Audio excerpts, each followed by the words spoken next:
difficult to imagine a southeasterly wind from Kiev near the accident drifting toward Denmark and not touching Poland, Czechoslovakia, East Germany, perhaps Hungary, countries that are several hundred miles closer to the trouble than Scandinavia. But there's very little official word from any of those nations. For the moment, it may be safe to say that Western Europeans, Americans, and the world in general have a better sense of all this than the Russian public. Jed Duval for Nightline. Later on, we'll be talking with two experts on nuclear power. But first, when we return, the impact on the Soviet Union. We'll be joined by Soviet affairs expert Dmitry Simes of the Carnegie Endowment for International Peace, and by Marshall Goldman of the Russian Research Center at Harvard University, who has written books on Soviet energy and pollution problems. Joining us live now in our Washington Bureau is Dmitry Simes, Senior Associate with the Carnegie Endowment for International Peace and an expert on the Soviet Union. And Marshall Goldman, Professor of Economics at Wellesley College and Associate Director of Harvard University's Russian Research Center. Gentlemen, we are going to have to infer from your knowledge, to a large extent, what has happened this evening. And Professor Goldman, I wonder if you would help me just in terms of geography. We have a map. Hey guys, killing some time right now. A little bit of colorizing to that map, but let's take a look at it. There at the bottom we see Kiev. Up at the top of your screen, you can see the little nuclear symbol. That is the location of the nuclear plant. And what, Professor Goldman, is that body of water? Well, my assumption is that it's the reservoir for the water supply of Kiev. This is the way the Russians usually do things. They upstream of the major city, as in Moscow, they will use the water supply, they'll dam it up, and it's possible, therefore, that this reservoir has been contaminated because it's really an enlarged Dnieper River, joined by the Pripyat River, and that's where the nuclear facility is located. And so it's possible that it's not just the other cities up north where the air cloud is moving, but also the water supply of Kiev that's been affected. Now, if it is, and we've been told that it is, roughly 60 miles from Kiev to the nuclear plant, then it would be, what, 5, 10, 15 miles from the plant to that water supply? Or the likelihood is the plant is located right on the river, and so it's a question that could be 5 miles, it could be less. And it's partly speculation, but my assumption is that it's very good speculation. Now, tell me a little something about the Soviet dependence on nuclear energy. How dependent have they become? Well, it now constitutes about 8 to 9% of their total electric supply. Their goal is to make it much more because their energy supply. I'm back. I had to carry some stuff. Have been depleted in the western part of the country, and so they instituted a regulation basically which says that any new electric utility built in the western part of the Soviet Union will be nuclear energy, and they build them in large clusters. There are actually 4 reactors operating at this particular facility. The first one was built in 77. And the earlier ones did not have a containment vessel, as you were pointing earlier. So they count on this, and this is really going to put a crimp in their efforts to bring about more nuclear energy. Mr. Simes, what can you tell us? We have kind of jumped to certain conclusions about Mr. Gorbachev and about the Soviet Union under Gorbachev. What? Is it likely that we are going to learn any more of what Right, baby. was more than they have to tell us? For the others, you will have to tell. I already fed you. When they announced You're already fed. major disasters in the Soviet Union on evening news, on national TV, they always will tell, as they told us tonight, that there would be national commission. Want to come up here or not? And they would publicly report findings of this commission. But they would tell very little about casualties. They would tell very little about the real reasons for the disaster. They would provide a very brief summary, and usually the summary would be rather misleading. Now, Kiev is a city of more than 2 million people. Somehow, even in the Soviet Union, something is going to get out of it. Or that there will be many rumors, and there will be so many rumors, so much different gossip, that it will be very difficult to determine what has really happened. But I think you asked a very good question. Here we have a new Soviet leader who was so much praised for openness, and they made this announcement only when they absolutely had to. When the Scandinavians detected this reaction, their instinct was to wait as much as possible and not to reveal the truth to their own population. I think this is a rather revealing and sad story All right, gentlemen, let's take a look now at another map that we have, a somewhat broader map. And if you would just look at your monitors, you will see there again is that nuclear symbol just at 11 o'clock above Kiev. And then over there to the left, Poland, Denmark, Sweden, Norway, and up to Finland. Does it seem reasonable to assume that that nuclear cloud, that radioactive cloud, made its way across Eastern Europe? And if so, are we likely to hear anything more, Marshal Goldman, from Eastern Europe than we're hearing from the Soviet Union? I think we're going to hear a lot more from Eastern Europe because they've been very much concerned about these things. We're also going to hear from some of the other major cities inside the Soviet Union. Minsk, the Estonian Republic, the Latvian Republic. There are some very major cities in that area. And, you know, just like in the United States when we had 3 Mile Island, Jim McKenzie said earlier that it didn't compare at all in its magnitude to what's happened recently in the Soviet Union. And I think the Soviets are going to be very frightened about it as a result. They've been very cavalier about energy in the past and how they've treated their safety precautions, and now it's going to come down on them. All right, gentlemen, we want to hear from some of our scientific experts who are with us, and when we come back, we will focus on the potential effects of the accident with Dr. James McKenzie, in charge of nuclear power research for the Union of Concerned Scientists, and with Dr. Marvin Dickerson of Lawrence Livermore Laboratories, who is tracking nuclear fallout from the accident. Okay, I'm gonna wear the shirt. I haven't worn the shirt in a while, so I'm gonna wear the shirt. I put it in the dryer to get some wrinkles out of it, which Dr. James McKenzie, a nuclear physicist who was formerly with the President's Council on Environmental Quality and is now a senior staff scientist for the Union of Concerned Scientists, a public interest research organization. And Dr. Marvin Dickerson, who joins us live from the Lawrence Livermore National Laboratory in California, one of 2 nuclear weapons plants in the United States. Dr. Dickerson is project director of a group that tracks radioactivity in the atmosphere and is closely monitoring conditions in and around the Soviet Union. What so far? Anything? Well, at the moment, we have been collecting the weather data, the weather pattern data for that part of the world over the past 4 to 5 days. And that's where we've been concentrating our efforts thus far, so that we can begin to build a case. got 2 kids right here. Hey, what's up, huh? Hey, what's up? How's the baby boy doing, huh? Wanna come up here? More importantly, how important is it to us? Up we go. Do you share the point made by that man from the EPA down in Montgomery, Alabama, that theoretically this could wind its way up to the United States eventually? Theoretically, that would certainly be a possibility. However, from what I understand, from what I've heard in the My news baby boy. about the levels of the activity, even though they should enter the U.S., they would be at extremely low value. So nothing to worry. I would not. No. All right, Dr. McKenzie, let's backtrack a little now. What's wrong, Whistle? Do you share what seems to be the widely held belief that this was in fact either a partial or a total meltdown? It would seem that way, Ted. They have detected, according to the people that I've spoken with, fission products in Scandinavia, specifically in Sweden, of iodine and cesium. And these are part of the fuel and can only get transported out if the fuel were to melt. So it looks as though there was an accident that certainly led to the release of these fission products. And although the cartoon that was shown earlier is of a U.S. reactor, and it's a little bit different than the Soviet Union, the effect is the same, which is that a large amount of radioactivity apparently got loose and got transported at least 700 miles to Sweden and up to Finland. All right, now if the map that we've shown you is accurate within 5 or 10 miles in any direction, and indeed that nuclear plant is right on what appears to be the water supply for the city of Kiev, how important would that be? How drastic would that be for the citizens of Kiev? Well, a lot depends on how the accident evolved, and we just don't know. But certainly, there's a lot of radioactive material that could get into waterways like that. And if they did, it would take some time to set up any kind of a treatment plant to try and remove them. So if the water is contaminated, then I think there's a real potential health risk to people drinking it. Dr. McKenzie, we were just looking at that map of Eastern Europe and going up into Scandinavia. I'm not quite sure how to phrase this. At which point does it cease to be dangerous?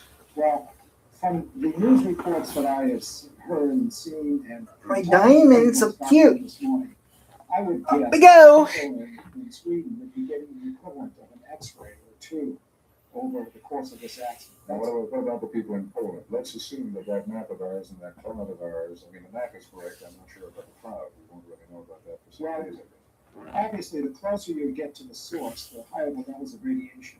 And there, I don't know whether Dr. Dickerson is doing any back calculations, but it should be possible, knowing the meteorology, to do some estimates of what the exposures would be closer to the plant and get a better sense, therefore, of what kind of casualties you might expect. Well, Dr. Dickerson, yeah, why don't you pick up on that? Yeah, yes, that would be possible.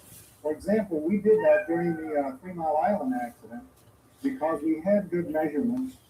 We had access to good measurements. My We were able to diamond's so take our cute. models, our numerical models, and take the measurements and do the calculations and estimate the source term. And that is a doable thing to do. So in other words, you are going to be able to assess what, the nature of the meltdown based on the study of wind patterns and what you're finding, for example, in Scandinavia? Well, we can estimate, if we have the proper measurements, we can then go back and calculate approximately the amount of material that was released. All right. We have to know something about the timing, of course. Now, The timing is crucial in terms of the accident. Dr. McKenzie, tell me something about the nature of this radioactivity on the food chain. I mean, obviously, this is in an inhabited area. Mhm. What's going to happen? At least I was told this morning that iodine had been detected, and that's one of the most serious elements to worry about. Iodine can be absorbed directly by breathing, and it can accumulate in your thyroid and cause thyroid cancer in sufficient doses. And it can also accumulate on grass, be eaten by cows, and go into milk. So I would imagine that countries, Scandinavian countries, Eastern European countries, would be beginning to monitor their milk, looking for iodine. And for those countries that might be receiving direct exposures that are high, they might be considering the distribution of potassium iodide levels to try and block the iodine from getting to the thyroid. And is there any way, for example, of cleansing the water? If that is Kiev's major water supply, that would be a horrendous problem. I would think so. I mean, they can remove radioactive elements by chemical treatment, but I presume there's no large facility and there's a lot of water happening. Gentlemen, let's take a break. We will continue our discussion in just a moment. Continuing our discussion now with Dimitri Simes. What's going to be, and I hate to use the word fallout, but what's going to be the economic fallout of the Soviet Union? That's very little, because let's face it, in the Soviet Union, they don't have independent media, they don't have nightline shows, they don't have the Union of Concerned Scientists. They will have the Government Commission. The Commission will present recommendations. They will build containment buildings, concrete protection structures. But as Marshall Goldman observed, they have very little choice but to move in the direction of nuclear energy. They have no other options, so the fundamental Soviet economic policy is not going to change. Marshall Goldman, you and I were talking during the break, and you mentioned that when we speak about Soviet openness, and everything is relative now, they've had a couple of these things. Apparently, there was a similar incident in 1981, although not as serious. There was, of course, the thing that you mentioned earlier in 1958. And the news communique that was issued said this is the first time such a thing has happened in the Soviet Union. Of course, it's not. And it's not. I would say one other thing, by the way, Ted, there may be some international fallout in that sense that this may make the Russians more amenable to coming back to the summit meeting. We've gotten rid of this together. Let's see what we can do, not only in terms of nuclear energy, but nuclear arms. Dr. McKenzie, any closing thoughts? Only that I think it behooves us in this country not to try and relax nuclear standards anymore under the assumption that the containments will always hold. Because as we see, if they don't hold, it will cause a very serious accident indeed. All right, Dr. Dickerson, in the last few seconds we have left, do you think this is going to have an impact on nuclear energy in this country? Who's obviously opponents of nuclear energy, you're going to seize on this and say, aha, I can see what they meant. Yeah, I think it's really too early to tell, Ted. I think we need to make more of an assessment of the accident before we can really say what the impact's going to be. When do you think you're going to have your picture together? We're hoping within a few days we're able to start to put quite a bit of the picture together. It depends on getting information, which is always a problem in a situation like this. All right, Dr. Dickerson, Dr. McKenzie, Professor Goldman, Dimitri Simes, thank you very much indeed for joining us, gentlemen. That's our report for tonight. I'm Ted Koppel in Washington. For all of us here at ABC News, This has been ABC News Nightline. For a transcript of tonight's broadcast, send $2 to General Graphics, Box 234 and Sonia Station, New York, New York 10023. Nightline is a presentation of ABC News. $2 for a transcript. That's pretty funny. You alright, baby? You remember, baby boy? Yeah? I hear ya.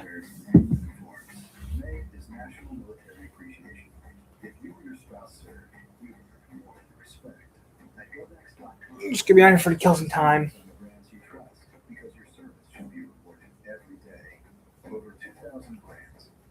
I'm trying to read me. No. that Soviet nuclear accident in the Ukraine created fallout today in Chicago. Not radiation, not that kind of fallout. This was a purely economic reaction. U.S. investors betting tens of millions of dollars on grain and livestock futures. Simply put, investors were assuming today that radioactive fallout is contaminating Soviet wheat, pastures, cattle, and hogs, and that in weeks to come, the Soviets will have to buy those commodities here in the United States.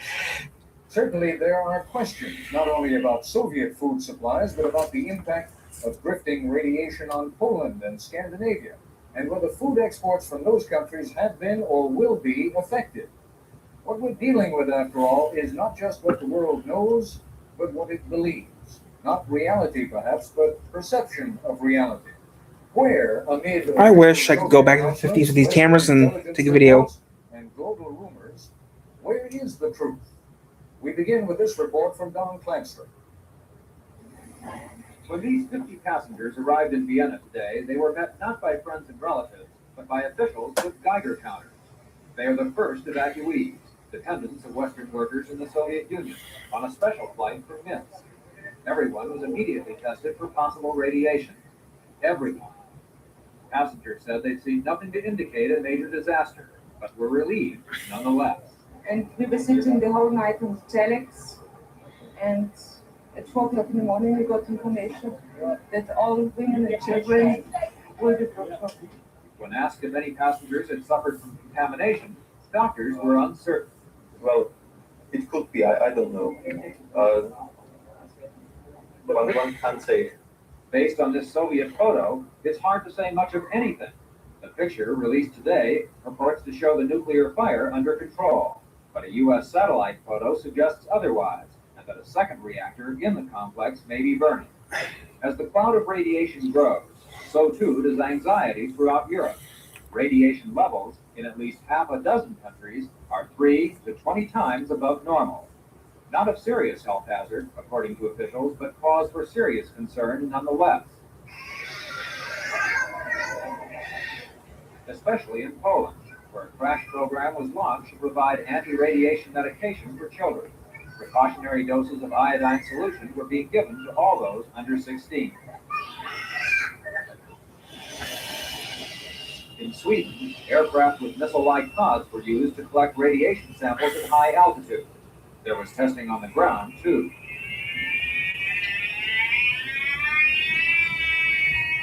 Although experts say radiation levels in Sweden are not harmful, and in fact are falling, many people are not convinced. I'm concerned, yes. I'm worried about what's going to happen if the wind turns around back more to Sweden. I get angry on like Russia that doesn't say anything. The Swedish government, which is banning imports of fresh vegetables from Eastern Bloc countries, is upset as well. We have asked for detailed information with regard to the nature and the scope of the catastrophe, so that we can take the right actions to take care of all our own people here. We have so far not received an answer. There are no answers either to questions about Swiss cheese, Scandinavian crackers, Norwegian salmon, Russian caviar, popular exports. DAK. Experts in the United States say the testing for radioactivity in food is imprecise. In this country, we have certain guidelines as to how much radioactivity is allowed in food. Russians may iodine. The Polish people may want to import food here. And I imagine there will be a dispute or disagreement as to what level of contamination is acceptable. The Chicago commodities market, which soared to record highs today, is already betting on a Soviet crossing. But that's not the message the Soviet government is putting out, not the signal being picked up here. At the British Broadcasting Corporation's monitoring facility near London, officials say the picture Soviet radio and television is putting out is distinctly lacking in hard details concerning the disaster. One had, let's say, hoped, once they started to talk about it, that there would be rather more than there has been. This evening, Soviet television repeated the claim that only 2 people have died. They assured viewers all is under control, that farms and factories in the area are working normally, that Western reports about the disaster are untrue. The Soviet population is used to the fact that the Soviet government doesn't tell them very much. When there's a disaster, when there's something like this, it's normal for the government to say nothing until the situation is under control. Today in London, following a meeting with Prime Minister Margaret Thatcher, Soviet Ambassador Leonid Zamyatin tried to assure others the situation is now stable, but no one was buying it. What about the reports over here, Ambassador, that say several thousand people have been killed in the accident? That's not true. That's not. Is Thatcher annoyed that you didn't tell the West earlier about this accident? Now, we informed the government of the United Kingdom this morning about this accident officially. But Moira Brenner, whose daughter is one of about 70 British students about to be evacuated from the Soviet Union, is skeptical of Soviet assurances the situation is safe. I don't feel that I can be entirely sure that the radiation levels which are being talked about in the areas where my daughter is, both presently in Kiev and in the area she's passing through when she goes to Moscow and in Moscow itself, are necessarily accurate readings and correct. And because of that, I don't feel that I need to be sure that she has not been exposed to an excessive dose of radiation until she's home and I've had her go through proper checks. Her daughter, along with other students, is due to arrive here tomorrow evening, but the answers many seek about the disaster itself promise to be much longer in coming. This is Don Flatster for Nightline in London. Haven't you guys noticed anything? You look up a sweat out here, maybe it's not really feeling bone dry. Not every man jack. To be honest with you, it smells more natural, smells great to me. Yeah, essential ingredients are listed, coconut based cleansers. They're tough on sweat. Are you gonna go up? Nope. I'm got busy. I'm doing things today, but that's about all I can really say. Not really sure what I'm doing today. Just gonna do a little bit of light stuff today. Not really nothing. Might do some gaming later on tonight, but I really don't know what I'm going to do. BBC Radio 4.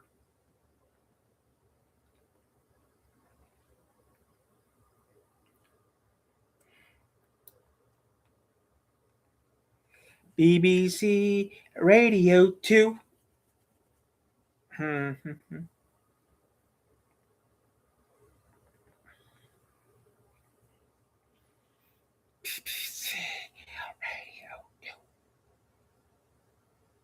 BBC Radio 2.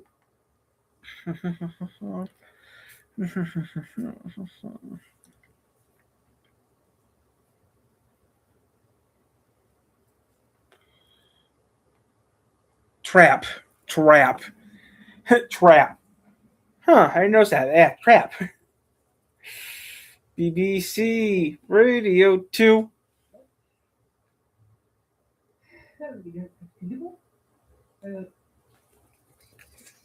Radio 4.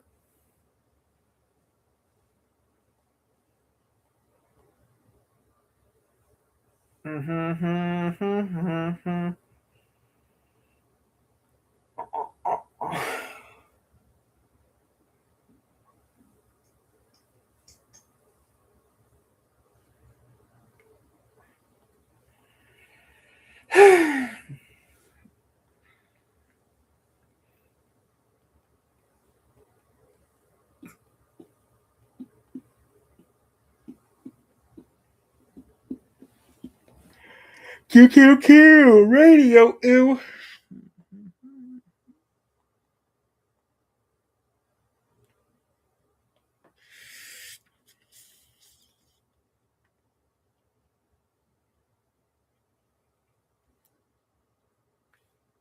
BBC Radio U.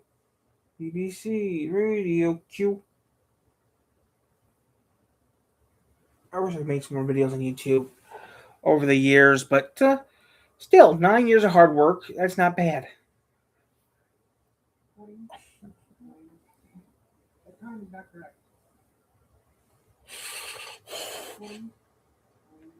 Oh.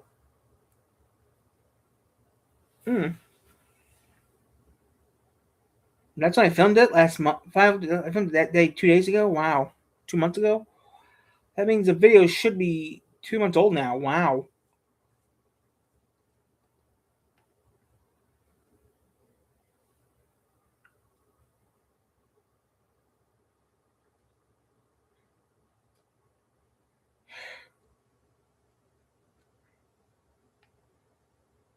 In 1936 Germany, there was a strange little vehicle moving through narrow streets, crowded markets, and industrial towns that looked too small to be a real car and too unusual to be a motorcycle. Yet this tiny machine created one of the biggest loopholes in transportation history. People could legally drive it without a proper driver's license in many parts of Germany. No complicated driving tests. No expensive permits. Just buy it, start it, and drive away. The vehicle was called the Tempo E200, and the story behind it is far more fascinating than most people realize. Because this was not just a weird three-wheeled machine. It was a symbol of survival, smart engineering, economic struggle, and a government system trying to adapt to a rapidly changing world. To understand why the Tempo E200 even existed, we first need to travel back to Germany during the 1930s. This was a country going through massive economic and political changes. The effects of World War I had devastated the German economy. Millions of people struggled financially. Businesses were collapsing. Jobs were difficult to find. Even basic transportation had become a luxury for ordinary citizens. Cars were extremely expensive. Fuel prices mattered to everyone. Maintenance costs could destroy a small business owner financially. Owning a full-sized automobile was something only wealthier people could realistically afford. At the same time, Germany was industrializing rapidly. Factories needed delivery systems. Small shop owners needed affordable cargo transport. Farmers needed practical utility vehicles. Workers needed mobility to travel between towns and cities. The country desperately needed a cheap transportation solution. Something smaller than a car. Something more useful than a bicycle. Something economical enough for ordinary people to buy and maintain. This demand created the perfect environment for companies willing to experiment with unconventional vehicle designs. One of those companies was Tempo. Tempo was already known for producing lightweight transport vehicles designed for practicality rather than luxury. Their philosophy was simple: keep vehicles cheap, efficient, lightweight, and easy to operate. While large automobile manufacturers focused on powerful engines and stylish designs, Tempo focused on solving everyday problems for normal people. Then came one of the most interesting engineering ideas of the decade. Instead of building a traditional four-wheel car, Tempo engineers designed a compact three-wheeled utility vehicle. This design dramatically reduced production costs, lowered vehicle weight, improved fuel economy, and most importantly, allowed the vehicle to fall into a different legal category under German transportation laws. And this is where things become truly fascinating. German law at the time divided motorized vehicles into multiple categories. Full automobiles faced stricter regulations, licensing requirements, and taxes. Motorcycles had different rules. Lightweight transport vehicles often had fewer restrictions. Tempo engineers realized that if they could keep the vehicle small and light enough, it might avoid being legally classified as a standard car. The result was the Tempo E200. At first glance, the vehicle looked almost strange. It had one wheel in the front and two wheels in the back. The body was tiny compared to ordinary cars. The cabin was extremely compact. The engine was small and simple. Nothing about it appeared luxurious or powerful, but every single detail served a purpose. The E200 used a small engine around the 200 cubic centimeters category, which is where the name E200 came from. Because the vehicle was lightweight, the engine did not need massive power. This reduced fuel consumption dramatically. Small businesses loved this. Workers loved this. Delivery drivers loved this. In a time when every drop of fuel mattered, efficiency became more valuable than speed. The three-wheel design was another major advantage. Manufacturing a three-wheel vehicle required fewer materials. Maintenance costs were lower. Tires were cheaper. Repairs were simpler. Tempo understood that practicality mattered more than appearance. And surprisingly, many customers agreed. But the biggest advantage of all was legal classification. Because the E200 was technically categorized differently from a normal automobile in certain situations, many Germans could operate it without needing the same kind of driver's license required for standard cars. This instantly made the vehicle incredibly attractive to people who either could not afford the licensing process or did not want to go through complicated government requirements. Imagine being a worker in 1930s Germany. You cannot afford a real car. Public transportation is unreliable or limited. Your business requires deliveries. You need mobility to survive economically. Then suddenly a small affordable machine appears that you can legally drive without traditional licensing complications. For many people, the Tempo E200 felt revolutionary. The vehicle quickly became popular among small business owners. Bakers used it for bread deliveries. Farmers transported produce. Local merchants used it for cargo transportation. Craftsmen carried tools and supplies between jobs. In crowded city streets, the compact size became an advantage. The E200 could move through tight spaces where larger vehicles struggled. And while many people today might laugh at its unusual appearance, It's cute. I wouldn't mind having that. It's cute. freedom and opportunity. The timing of its release also played a huge role in its success. During the 1930s, Germany was undergoing major infrastructure development. Roads were improving, but many areas still lacked modern transportation systems. Large cars were not always practical on narrow streets or rough rural roads. Small lightweight utility. I mean, those cars are neat though, but I couldn't drive one of those. If I wanted to, I couldn't drive one of those. You do a pretty good tire on your channel, don't you? Yeah, I mean, you'll get your wish, I hope, tire. If everything goes as planned, I will get my wish, I hope.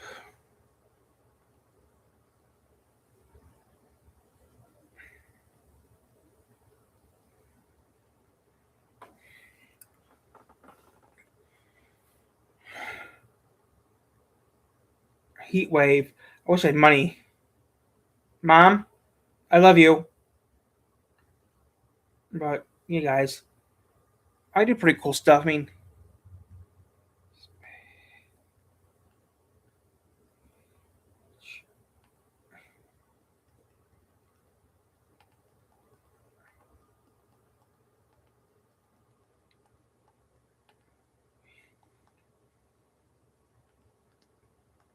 oh.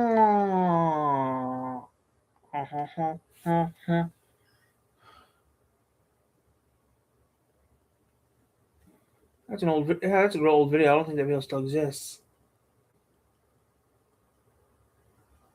I think you're right. I think that video doesn't exist anymore. That video was made so long ago, Ty. That video. That's an old video.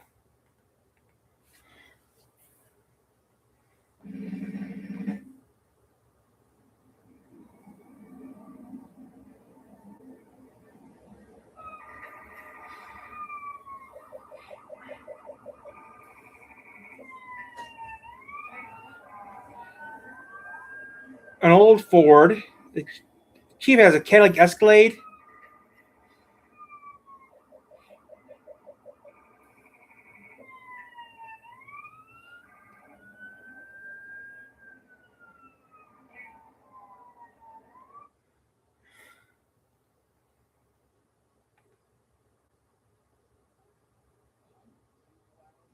I mean, there's some stuff I wish I could do.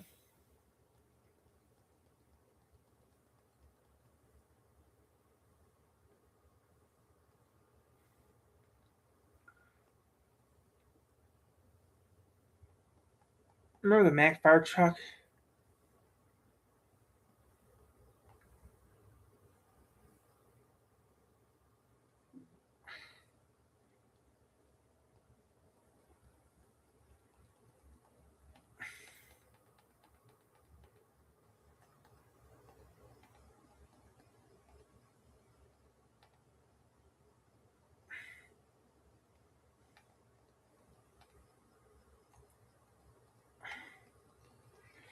Oh.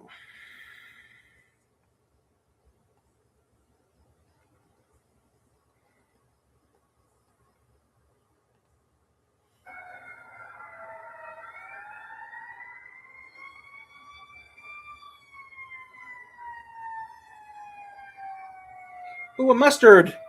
I wish I can go to a mustard one of these days. I wish I can go to a mustard. I'd like to go to a mustard one of these days.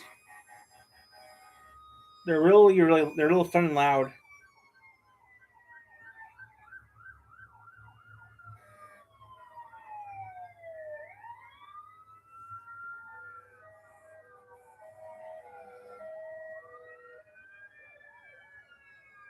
Old Ford Econ van. I don't see those anymore.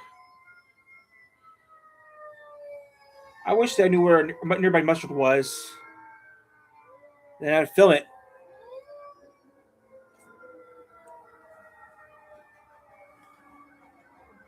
A fired mustard.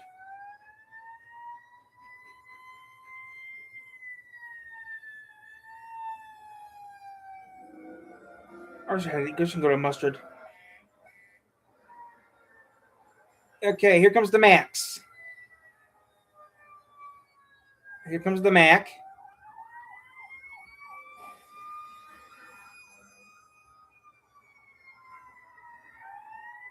Okay, now we got more modern. Okay.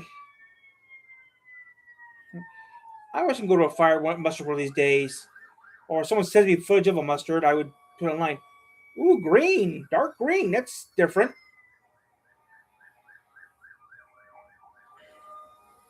Lime green.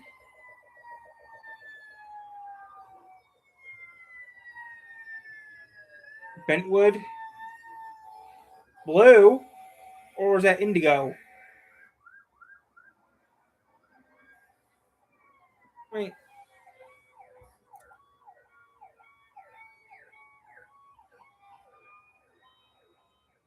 GMC.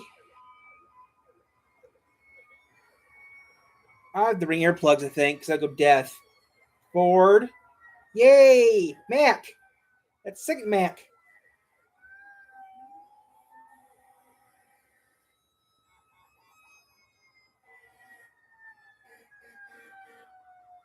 Wait.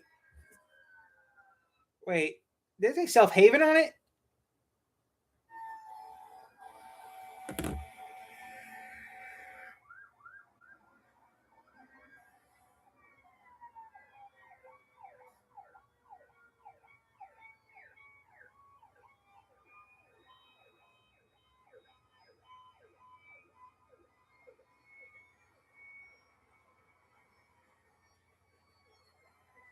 $2K, second Mac.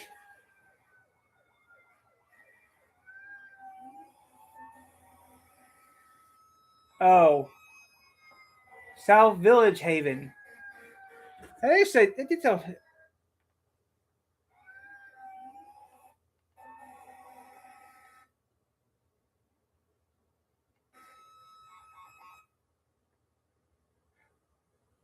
Okay.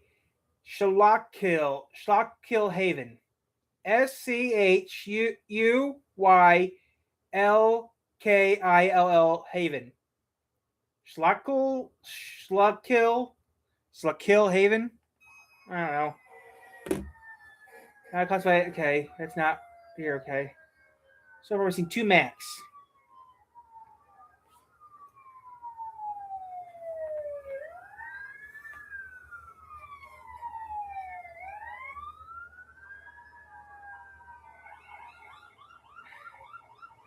Wish I had my own fire truck. It wouldn't get used much though, would it? Nope.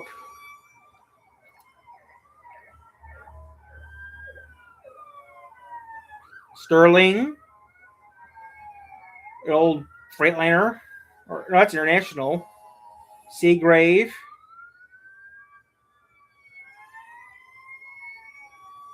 Ashland. Never heard that truck coming before. An Aramac. Big windshield.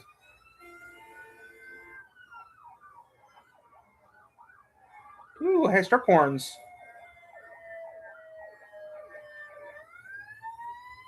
I wish I could go to a mustard one of these days.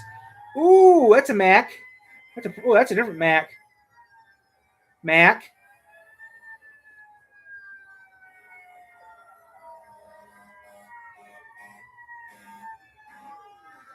Yorkville. It's a big truck.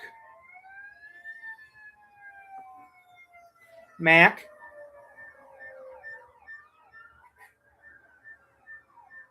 Mac.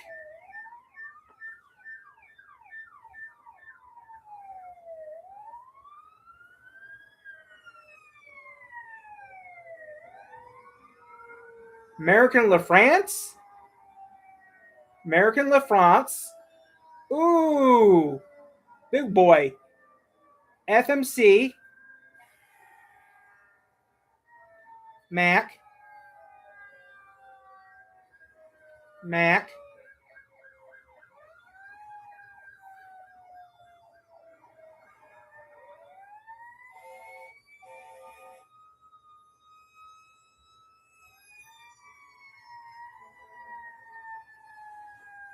Pottersville. GMC.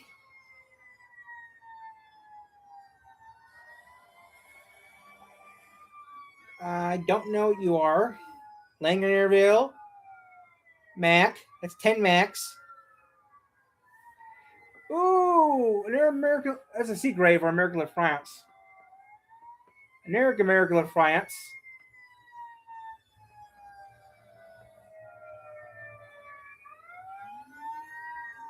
So far, 10 Macs so far. Any more Macs? E1. Seagrave. Turquoise.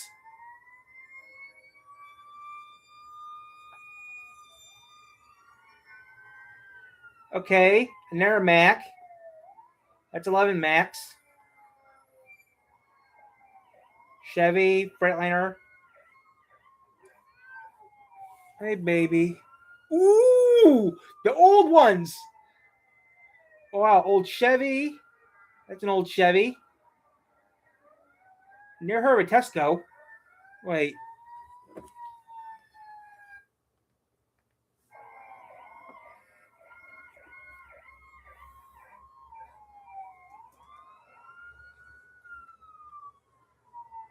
That's a nice old Chevy.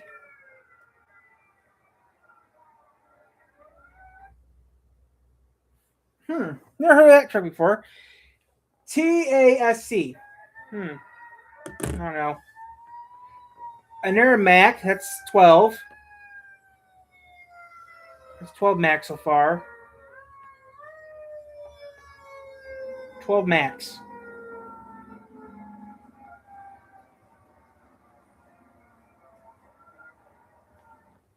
That was pretty interesting. But yeah, if I had the money, I'd go to a fire and mustard. If I had the money, I'd go to a fire and mustard. Those are cool to go to. The problem is you need ear protection if you go to a fire and mustard because they're really loud. But yeah, if I could, I'd go to a fire and mustard.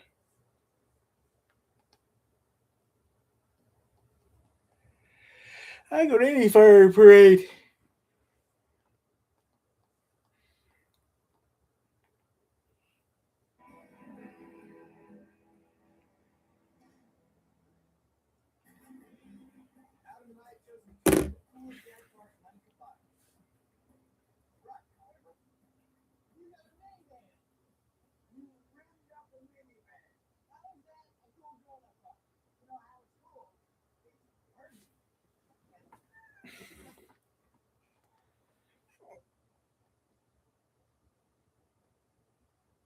I think they'd still be there. I think they'd still be there. Wouldn't it be there? Technically, if I didn't remove that thing today, yeah, it'd still be there, which I think would start hurting. So I'm glad I got rid of it because that was going to hurt me longer than you think. Okay, truck 31.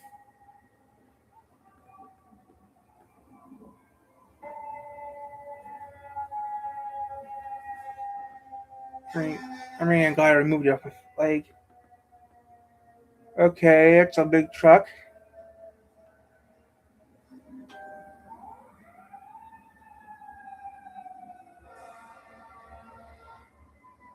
That's kind of weird. A Walgreens and a Safeway right across the street from each other. That's kind of weird. 2-letter trucks.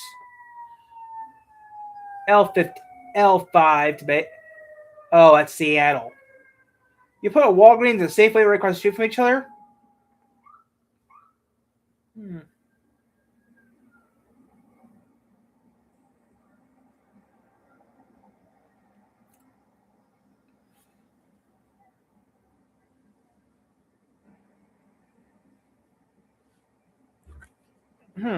Nah, I'm just watching random stuff, guys.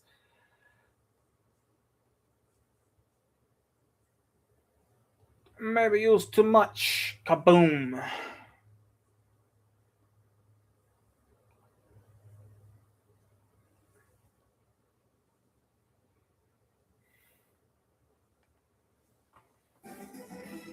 The officer put a repo man in a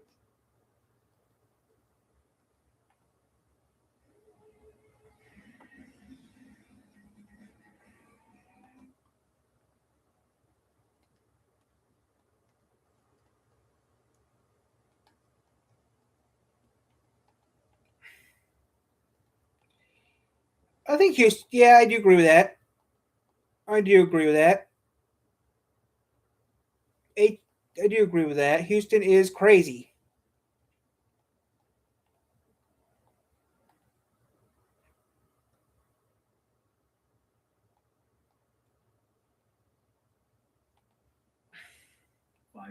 a.m.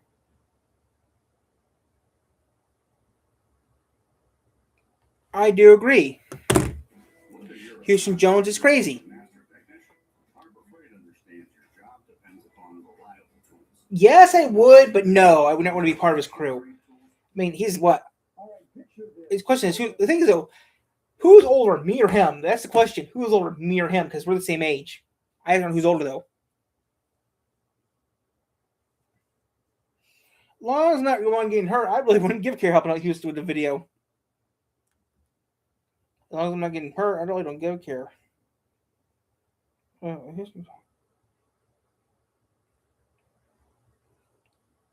If he didn't want to do a video like on your property, I'll tell him, sure, do you want? As long as I can use the footage on my channel too. I wouldn't care. As long as you pay me, he can do whatever the hell he wants on my property. Hooking up to your car to haul it out of your own driveway for a violation that's not even visible from the street. And worse yet, the HOA, which you pay hundreds of dollars a year for, gave the green light. I don't have an HOA. Well, it happened. And tonight, I-Team investigative reporter Adam Walser listening to outraged neighbors who tell us their homeowners association and the tow company it contracted with are going too far. Security footage shows a stranger lurking outside Brendan Wells' home at 2 a.m. Someone came up in my driveway with my truck's backed in, took a picture of my license plate, and then took it off the property. The tow truck belongs to A1 Recovery, which has a contract with the Lone Star Ranch HOA where Wells lives to enforce parking rules. What was their reason? My registration was out of date by a month. You're talking about your tag on the back of your car. So this happened in October, and then my registration went out in September. When Wells woke up, he thought his truck was stolen. Instead, he discovered it had been towed to this lot 14 miles away. His girlfriend drove him to pick it up, and Wells missed a full morning of classes at the National Aviation Academy. An hour and a half, 2 hours roll by, and finally someone shows up. What'd you have to pay the tow company? $200-something bucks. You know, that's my grocery money for the month. A similar scene played out in the neighborhood 2 nights later. First, the A1 Recovery driver hooks up a truck parked on a county-maintained road, but realizes he's unable to tow it because it has 4-wheel drive. Neighbors confront the tow company employees as they try to tow a nearby Tesla. You're going to come here and harass people that live here? You're harassing us. You're not doing your job. This is in the middle of the night. This cell phone video was shot by ABC Action News photographer Allison Shaw, but she had no role in determining how this story was reported. It was her car the tow truck driver hooked up moments earlier. Shaw's security camera captured video of the driver walking uninvited onto her private property, taking photos of her tag, then hooking up her car while it was plugged into the Tesla. You need to drop it. I told you to get $75 drop fee. We can take hard cash. No. You can call the police then. Call the police.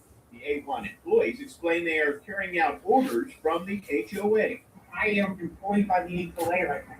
Attorney Kathleen Waris represents the Lone Star Ranch HOA. Does the HOA have the right to say, you can go in that driveway, that private property, and check those tags? I think it does. Whether that's a good idea is an entirely different issue. Waris says Lone Star signed an agreement years ago allowing A1 Recovery to enforce parking restrictions.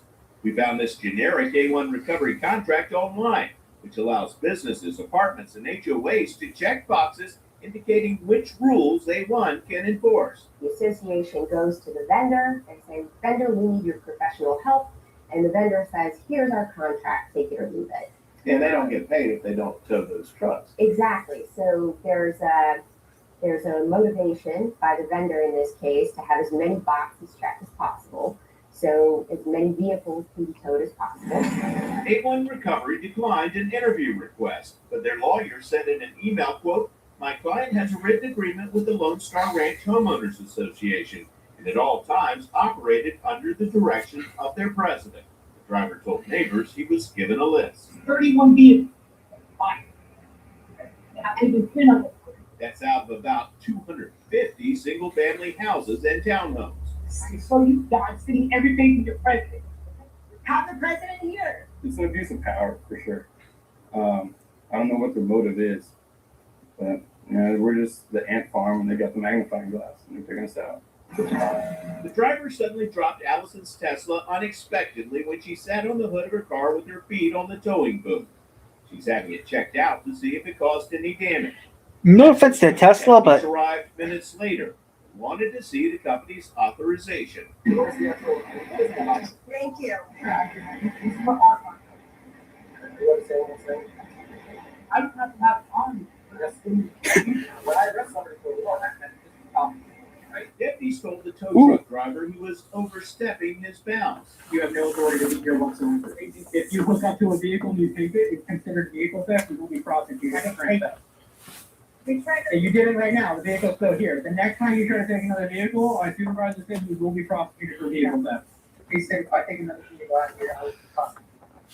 2 days after we interviewed neighbors, the HOA suspended towing by A1 Recovery. Right now, the instruction to A1 from the board president was cease and desist. We don't want you towing from the single family homes. But moments after he was given a trespass warning on the night of the incident, the driver tells whoever he's talking to on his cell phone he'll be back. Just get that taken care of, and when you get that taken care of, I'll be back out.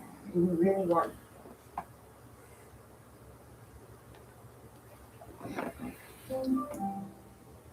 Nature made gummy vitamin.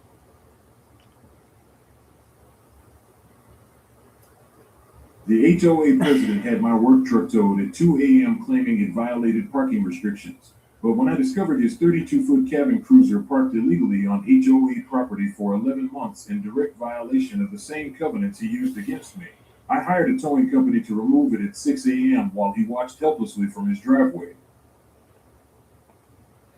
Welcome to News 2 at 6. I'm Bob Gilbert. Well, imagine returning from vacation to find your car missing. That's what happened to a Laverne man over the weekend. Turns out his truck was towed. $300 later, News 2's Leaky McGee found out why he's now blaming his HOA. Laverne resident Eli Seals came back from a weekend trip to Miami when he made a shocking discovery. At first I thought my truck was stolen, and so I'm looking around and trying to figure things out. But after calling a neighbor, he learned it was towed. And I was like, why did they tow my truck? I didn't have anything, wrong, I thought, or anything. The sign next to his truck is generic, no tow company number. So Eli called his HOA. He then got the number for Southside Towing. News 2 did spot a sign with the company name on it several blocks away from Steele's home at an entrance he doesn't even use. Steele eventually learned he was towed for a flat tire he didn't even know about, and was able to get his truck back around 1 a.m. Wednesday morning after paying $291. They can literally come tow your vehicle if they feel that it is in the wrong area, inoperable, or your tags are expired. I understand the tag is expired, but in this case, my tags are up to date, and they tried to tow my truck because I had a quote-unquote flat tire. Eli says his truck belonged to his dad who passed, and he now drives it in his memory. With its rims in the cold weather, he keeps a pump inside for such occasions. I feel like somebody came and took my property off of my property without me knowing. Leave a sticker, give them at least like a 7-day, maybe 48 hours, a 7-day grace period. That way, you can know that your car is going to be towed. Eli says he'd like his $300 reimbursed by his HOA. I just hope this helps.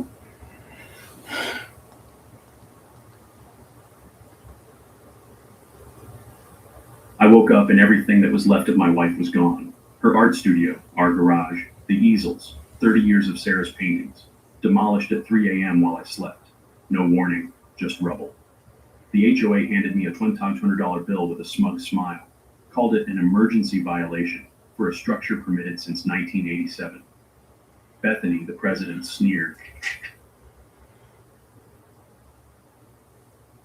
I came home from a 12-hour...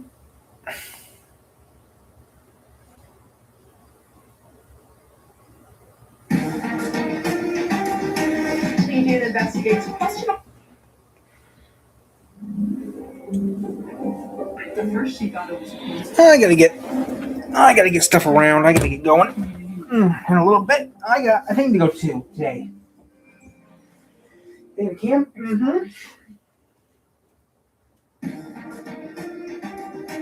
Media investigates questionable towing practices and whether newly strengthened state law is having much of an impact.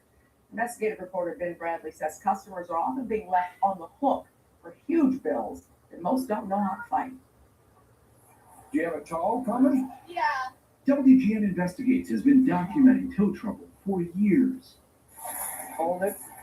He told me basically in no uncertain terms that this is going to go one of two ways. Either you pay for this tow, or we're going to keep your car in storage and rack up more fees until we own your car. From everyday drivers to commercial truckers. Then he said, bring the 23,000 cash, go to your bank, get the 23,000 cash, then I will tell you where to bring the money. Sky-high bills can explode further with daily storage fees. And that brings us to this Chicago viaduct on an April day. All of a sudden, a tow truck company called me and says, hey, your tow truck underneath the bridge. And I'm like, I did not know nothing about that. Tim Smith learned that his driver got himself wedged underneath the viaduct, and a tow truck arrived without his driver calling. A Wisconsin trucker stuck under a Chicago bridge and in a bind. Smith says the price quoted over the phone, a few $1,000s, suddenly surged. What was your initial thought? $47,000. Can't say that on air right now, but it was like, you have to be kidding me. How do you come up with $46,000? They don't want to talk to you on the phone. They literally hang up with you, and then it says on their email that they will not negotiate the rate. From home base in La Crosse, Wisconsin, the family-owned trucking firm's owner searched the name Official Towing online and saw it was mentioned in this 2024 WGN Investigates report. I was driving and I was on the right side. When I became under the bridge, it just rolled over on the ground. We came to the scene of emergency, got people that were all rushing to try and clean up a mess, and took advantage of us. And now he's hijacked our equipment and he's holding it ransom for $41,000. I actually called that company and talked to them and asked them how they got through to this. And they said the only way that they got through was when you guys showed up. Want to talk to me? Hello. Yes, you can see that on the camera.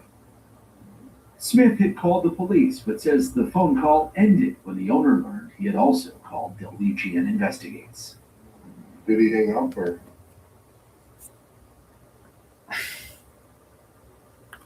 Man, towing sucks. Okay, guys, we're gonna get off in a little bit. I'm just trying to, like I said, kill some time. I don't really know what we're doing, but yeah, I'm gonna get off around 3 o'clock, so about half an hour, but stay down for a little longer. I'm just watching random stuff right now. Play it safe. just her family, others in the neighborhood. Sure. That woman called consumer expert Amy Davis for some help, and the HOA told her that she needed to remove the safety fence around her swimming pool. Amy? Yeah, that's right. So the fence was built the same year that the home and the pool were built in 2014. The homeowner's insurance company told them they were required to have a fence around their pool, but just last year, 2 years later in 2016, the HOA told the family to take it down. No. Four things motivated Susan Durga-Prasad and her husband to install this safety gate around their backyard pool. Okay, Mangly. 6-year-old Kaz, 7-year-old Raya, and their dogs Mango and Coconut. Wait, their kids are how old? Required to have a fence around their pool, but just last year, 2 years later in 2016, the HOA told the family to take it down. Four things motivated Susan Durga-Prasad and her husband to install this safety gate around their backyard pool. Okay, Mangly. 6-year-old Kaz, 7-year-old Ryan. So 6 plus AC here. These kids are now.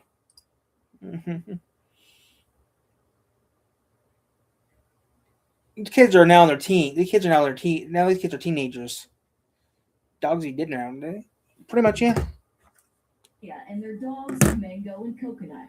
That provides safety for the entire community and our family. But their homeowners association in Vendors Landing in Spring says this fence is not compliant with association guidelines and it must go. The pool fence is not an eyesore.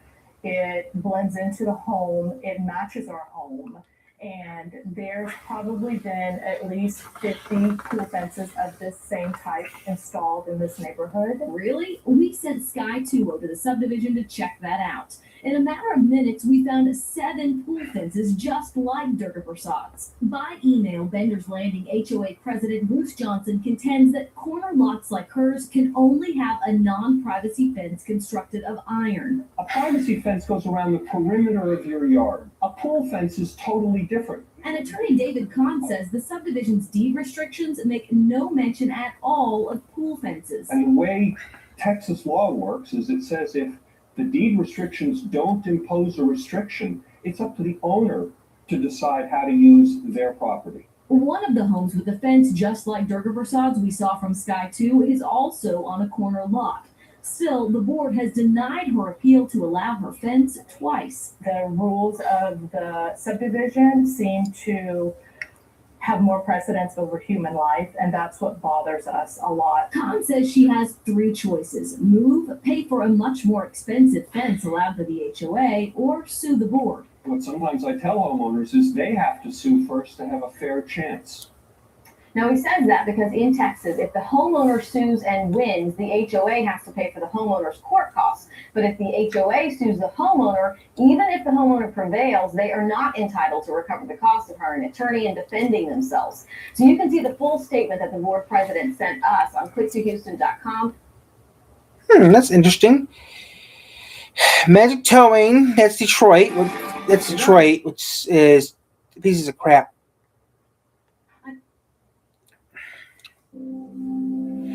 Magic Towing is a bad towing company out of Detroit. Want to go from this to this in just 30 days? New OGS program. A neighborhood parking restriction has homeowners pumping their brakes against their HOA. We're talking about the Shadow Glen neighborhood in Maynard, where homeowners were given citations for parking in front of their own homes. Tonight, KXAN's Omar Lewis has their story and breaks down your rights when it comes to HOAs in Texas. I shouldn't have to call the HOA every time I have a scheduled or unscheduled guest. I shouldn't be harassed or live in fear that somebody's parking out in front of my house. Allison Lopez is doing everything she can to reverse her neighborhood's parking restrictions after receiving a citation with a picture of her own car parked in front of her home. If they don't want people to park in the street, where else? There is not one designated area in this entire community for people to park. Folks who live in this neighborhood say they collected fines and citations that now add up to more than $500 for having people park in front of their homes. And that includes getting fined for having the maids come over to clean up. $500. Welcome home. The neighborhood covenants say cars should only be parked in garages, driveways, or appropriate designated spaces. While it doesn't mention the street, neighbors quickly found out they were still in violation. We contacted the neighborhood developer, SunCal. In an email, they tell us the restrictions are in place for safety and crime prevention. Even though the road is county property, homeowners are now bound by the HOA's agreement they signed.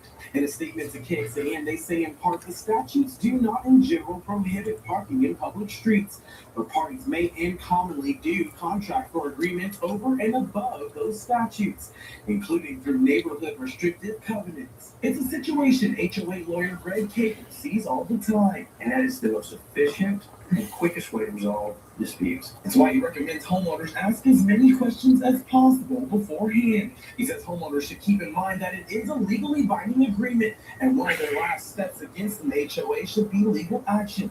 Instead, contacting the HOA board made up of your own neighbors will provide homeowners with quicker, cheaper, and faster results. They have to provide you written notice of the violation, and they also have to inform you that you are entitled to request a hearing from the board of directors. SunCal tells us they're now working to put together a survey to gauge the opinions of And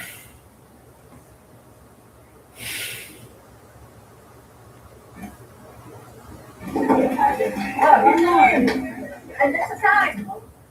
Homeowners upset with their HOA for fining them over plants and leaving shoes outside were blocked from going into their own HOA meeting.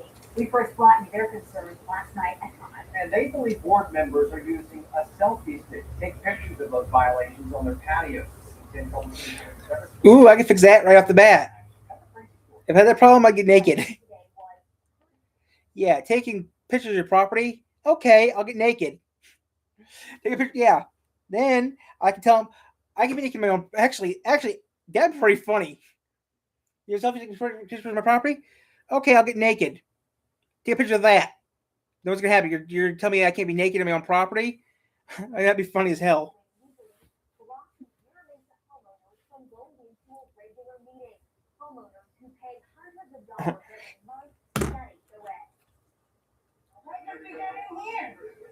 It says my name on it, and it says 6:30. Homeowners fined for having unapproved plants and window shades showed up to face the board Monday night. Instead, they were met by this man. Who are you? I'm not at liberty to say that, sir. If you have me for... He would only let one homeowner in at a time, and only if they had a scheduled hearing. Spouses were not allowed in. I want to be able to let your wife. After the hearings, it was open session, but he would not let homeowners in unless they were on a list, like this man in the purple shirt. I'm sorry, so I want to be able to let you in today. Unfortunately. He blocked Team 10 and that man from trying to ask why. I don't have her name on the list, sir. I don't have her name on the list, sir. Team 10 showed attorney Robin Sassy our video, explained what happened at the HOA meeting. And if anyone can stop here, just say, no, you can come in. That's absolutely wrong. He's a homeowner, he's been paying his HOA dues, he's a part of the homeowners association, he's allowed to be there. Sassy works on HOA cases and is on her own HOA board. She said homeowners can't be excluded under the law. According to the statute, they can, if the court has to step in, they can get reasonable attorney's fees and costs for having to bring an action to enforce their rights. Further, the court can also impose a $500 penalty for each violation. She said, Yeah, selfie. That's just stupid. Selfie stick. You looking at my property? Like I said, do some crazy.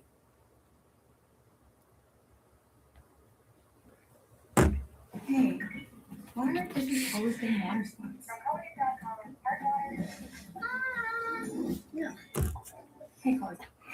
Well, homeowners associations often bring communities together, but when it doesn't, it can create a major rift. The Fox 5 iTunes Data File updates us on an HOA rift that has turned into a lawsuit pitting neighbors against the board. Is this the same community you've been following? We've been talking about this for a really long time. Okay, it's Atlanta, Georgia. Some of the homeowners and the Cobblestone Community Association finally got a lawyer, held a special election, and they voted in a whole new board. Sounds like that would be the end of it, but it is still not over. We actually had an election April 30th. We invited our attorney to make sure that we were following everything by the letter of the law. In a letter to the years-long HOA president, Blake Kenya, well, the new board informed him your term expired and demanded he turn over all of the books, records, and banking information. He decided to send out his own letter and say, oh no, that's not true. Yes, he sure did. Blake Kenya fired back, calling the election inaccurate and false. It's a done deal. On paper, maybe, but not so much in practice, because when the Fox 5i team talked to Blake Kenya, Hi, Blake. he wouldn't commit to stepping down. And you're saying you will happily hand things over when there's a legal election, but you won't say yes or no whether you consider it valid. The newly elected board is tired of waiting, so they filed a lawsuit against Blake Kenya. Now, the suit claims he continues to represent himself as the head of the Cobblestone Community Association and has deposited and expended funds collected from the members of the association for unknown purposes. They want him to walk away from the job, hand over all the accounting and the banking records. But here's the problem. According to the new board's attorney, sheriff's deputies haven't been able to find Kenya to serve him. We filed a lawsuit, but we can't even get it delivered to him. He lives here and maintains that he is the president, but yet you can't even serve him at his home because he's not there. Absolutely. The rift between these Austell homeowners and their neighborhood community organization goes back more than a year. Why you don't show up? I don't know. People, we're trying to bump you off. We were there when frustrated neighbors met last November to talk about removing him from the board. Mr. Kenya tried to cancel their meeting, so a neighbor positioned himself under the sign to say it's still on.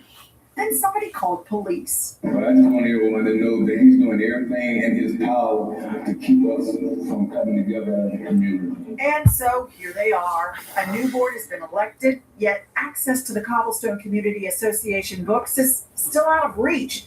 They don't even have the keys to the message board. So you just have to do this. We actually have to use this utilize. We have 2, maybe 3 of these. So And a basic question still goes unanswered. this is a volunteer position. Why won't you let go? I gotta tell you, I still didn't get a clear answer as to why it's been nearly 3 months since the board election and still Mr. Kenya hasn't handed over everything, like the accounts and the keys to the newly elected members. Who's running the community then?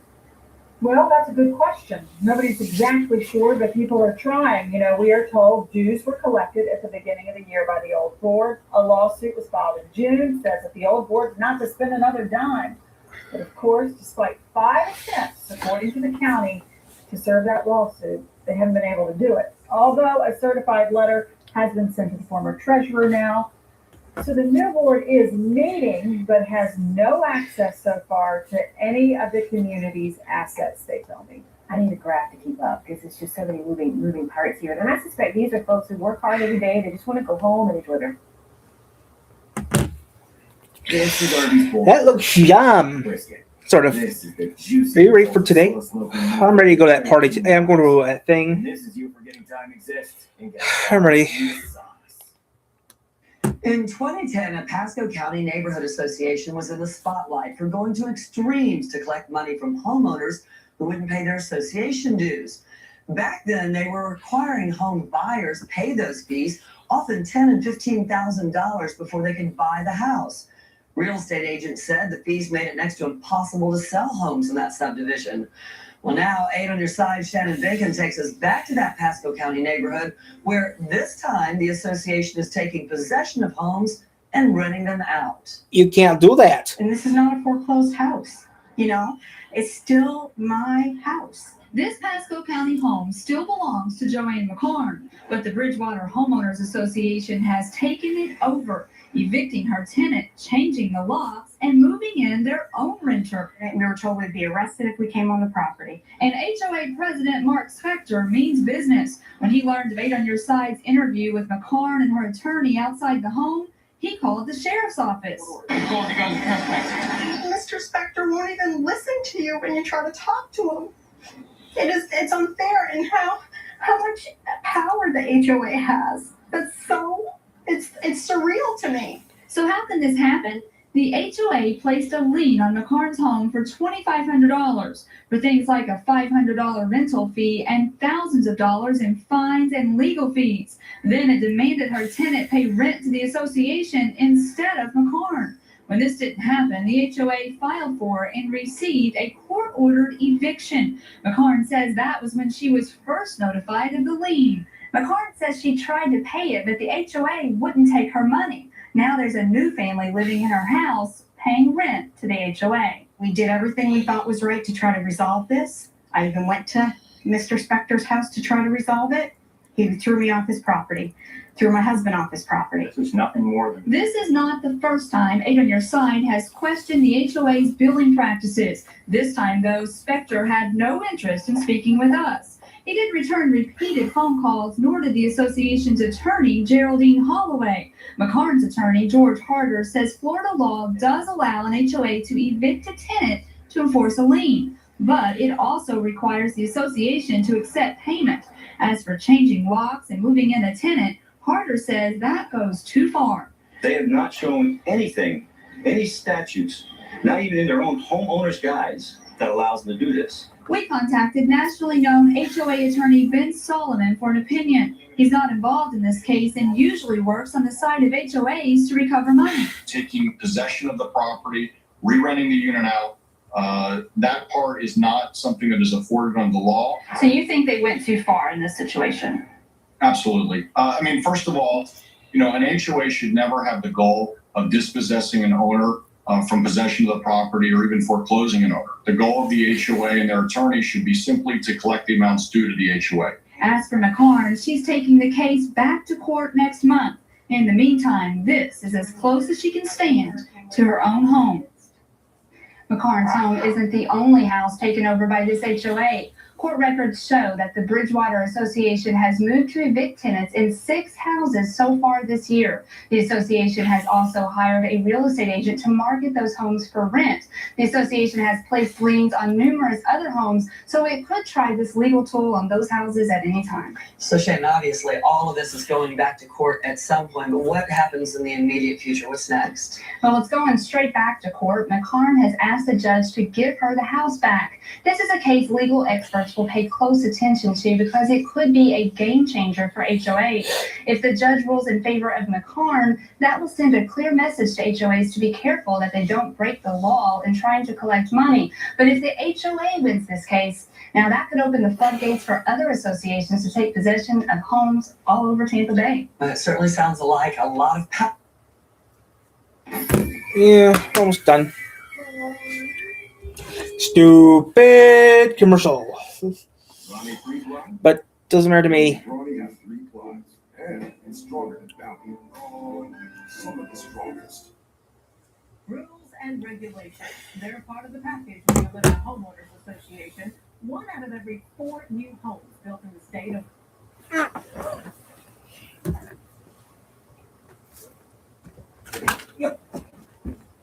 HOAs are done.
Oh, my back.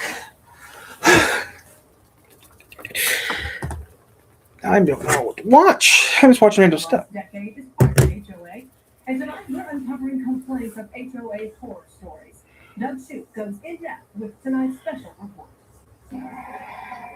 Dana Henderson of Pflugerville knew nothing about HOAs when she moved into the Meadows of Black Hawk neighborhood. She paid her dues on time, $338 a year. Then she found out her HOA spent $4,000 to $7,000 a month on a service to take care of the neighborhood pool. I just couldn't believe that we were paying that much for a pool that isn't much bigger than a residential pool. But get this, the company that provides that pricey service is owned by a board member who was president of the board when the contract began. We checked, and that kind of deal is not against the rules. But when Henderson asked about it, she says the board started giving her code violations for converting a garage in her home and operating a daycare out of it. She says members had known about it before, but did nothing until she started questioning their spending. When somebody's trying to intimidate me in front of my home and retaliate against me, yeah, I'm going to take it as far as I need to take it. The two sides are now filing suits against each other. The HOA's attorney will not speak about the case. We found similar stories. Anna Chambliss in Pflugerville says she was fined more than $700 for her roommate's dogs that bark, trash cans left on the curb too long, and for not mowing a lawn where she says grass doesn't even grow. Because that big tree that's there is just, it's dirt. A Sunset Valley couple also battled an HOA that refused to let them install solar panels. Come on. Can we get solar panels? Texas Civil Rights Project attorney Jim Harrington says homeowners associations have become too powerful and lawmakers haven't done enough to control them. There ought to be that.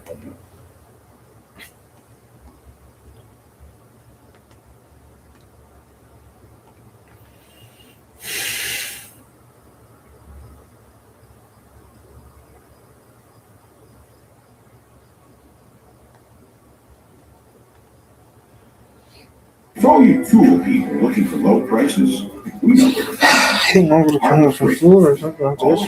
Don't know.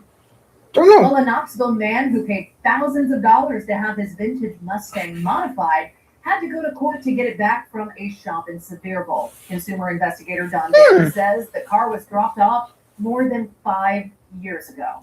That's right, Elena. The owner of the car, a highly sought-after Mustang Mach 1, says little progress was made in modifying the car since he took it to the shop in 2020. This is what Kevin Bickley's 1969 Oh, that was a month ago. Mustang Mach 1 looked like when he dropped it off more than 5 years ago.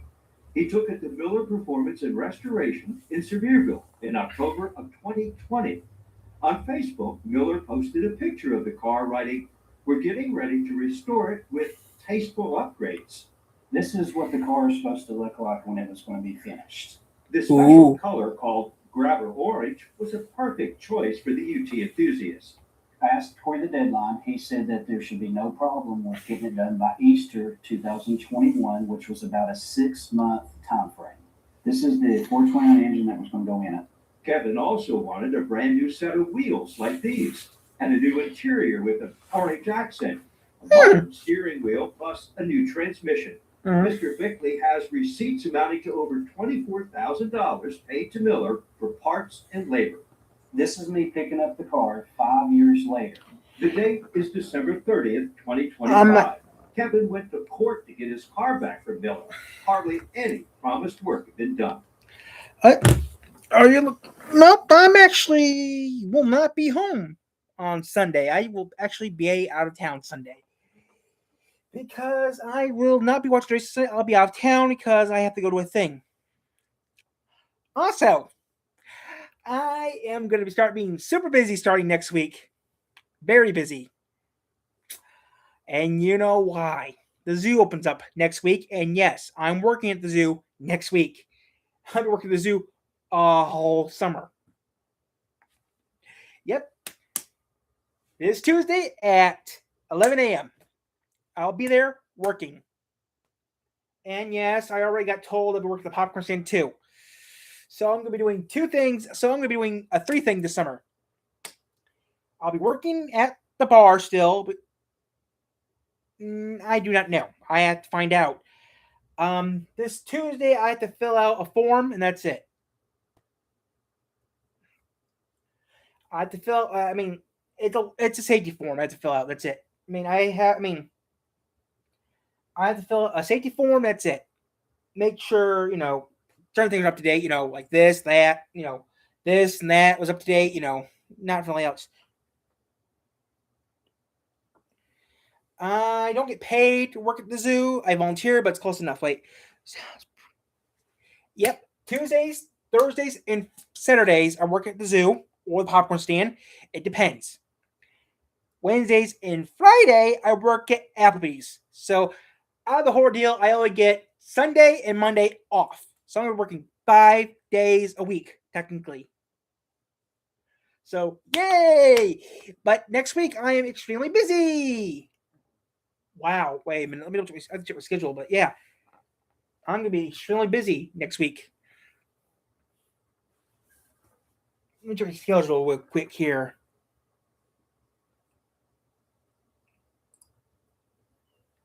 Ooh, double dip. Ooh, here we go. Let's see here.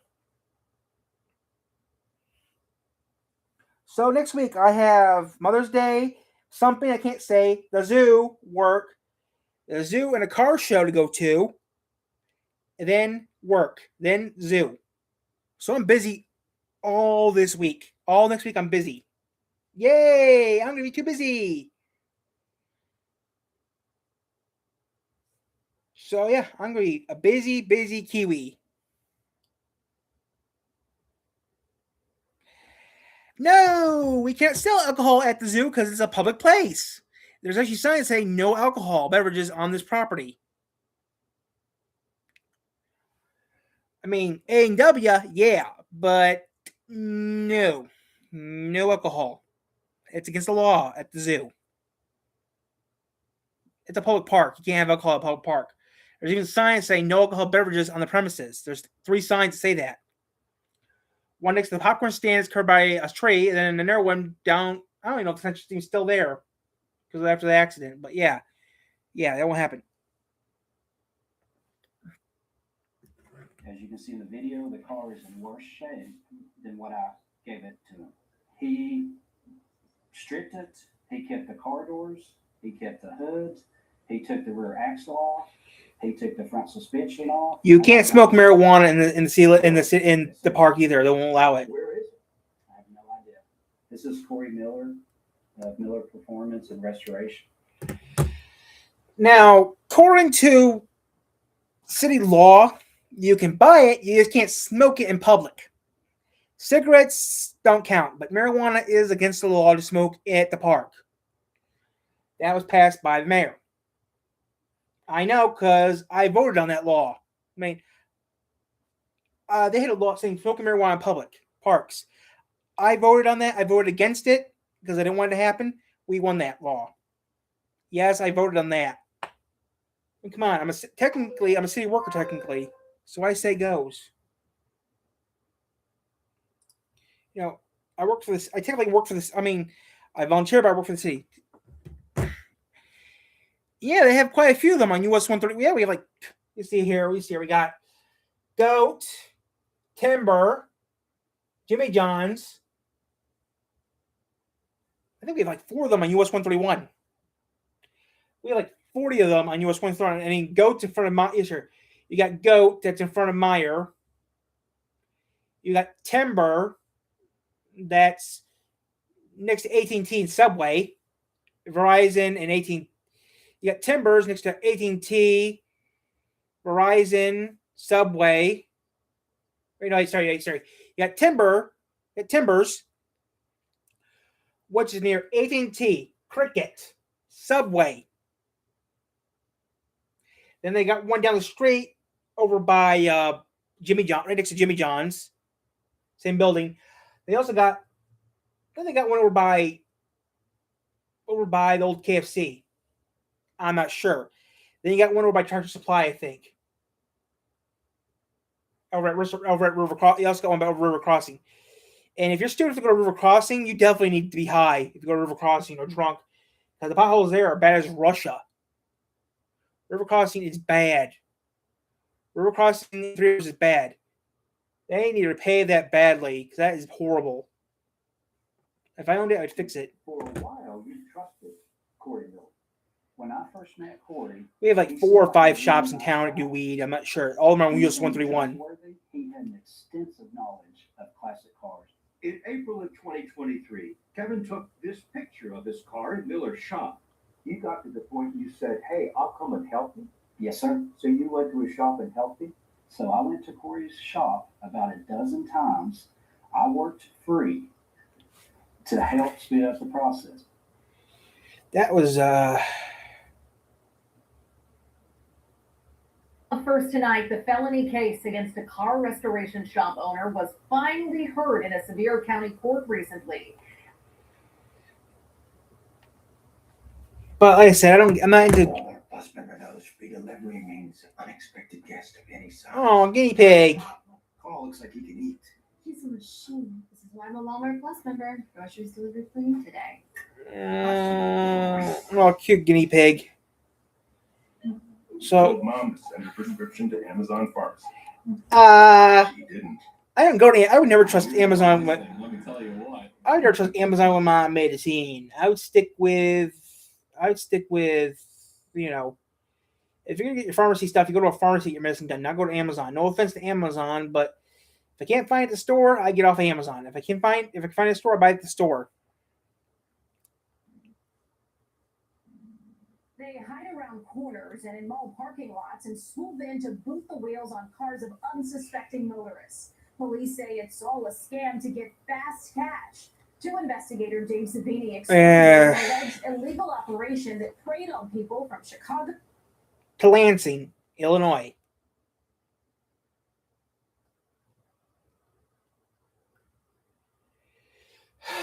Okay, guys. It's 3 o'clock to get off. Because the king won't come off the track. Richard Petty has stayed out on the track again, and